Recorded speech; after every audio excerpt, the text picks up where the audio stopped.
शारदीय नवरात्रि का दूसरा दिन देवी ब्रह्मचारिणी को समर्पित होता है। माँ का ये रूप तप स्वामिनी का है।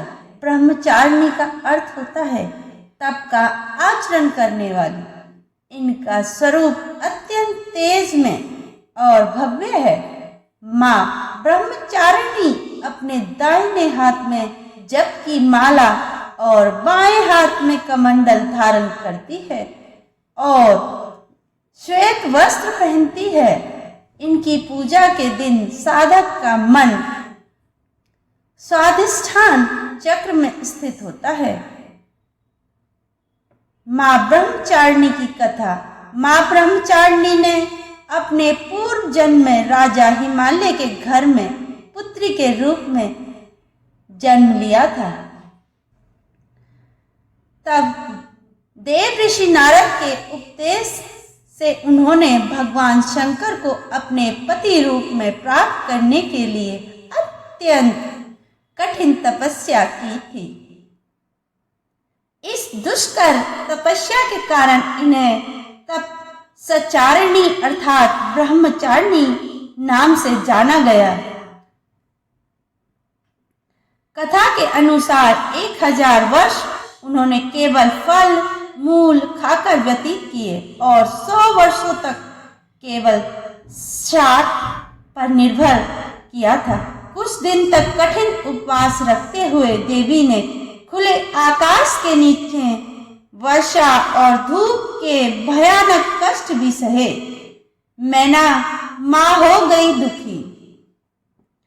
कई हजार वर्षों की इस कठिन तपस्या के कारण ब्रह्मचारिणी देवी का शरीर एकदम क्षीण हो गया। उनकी यह दशा देखकर उनकी माता मैना अत्यंत दुखी हुई और उन्होंने इन्हें इस कठिन तपस्या से विरक्त करने के लिए आवाज लगा दी। माँ तब से देवी ब्रह्मचारिणी का एक नाम उमा भी पड़ गया। उनकी इस तपस्या से तीनों लोकों में हाहाकार मच गया। देवता ऋषि सिद्धगण मुनि सभी देवी ब्रह्मचारिणी की इस तपस्या को अभूतपूर्व पूर्णकृत बताते हुए उनकी सराहना करने लगे। एक आकाशवाणी हुई। अंत में पितामह ब्रह्मा जी ने आकाशवाणी के द्वारा उन्हें संबोधित करते हुए प्रश्न स्वर में कहा, देवी आज तक किसी ने ऐसी कठोर तपस्या नहीं की कि जैसे तुमने की है। तुम्हारे इस कृतज्ञ की चारों ओर सराहना हो रही है।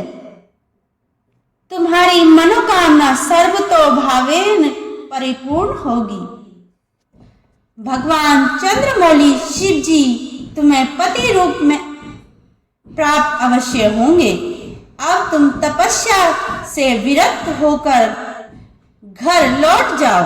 शीघ्र ही तुम्हारे पिताजी तुम्हें बुलाने आ रहे हैं। इसके बाद माता घर लौट आई और कुछ दिनों बाद ब्रह्मा के लेख के अनुसार उनका विवाह महादेव शिव के साथ हो गया।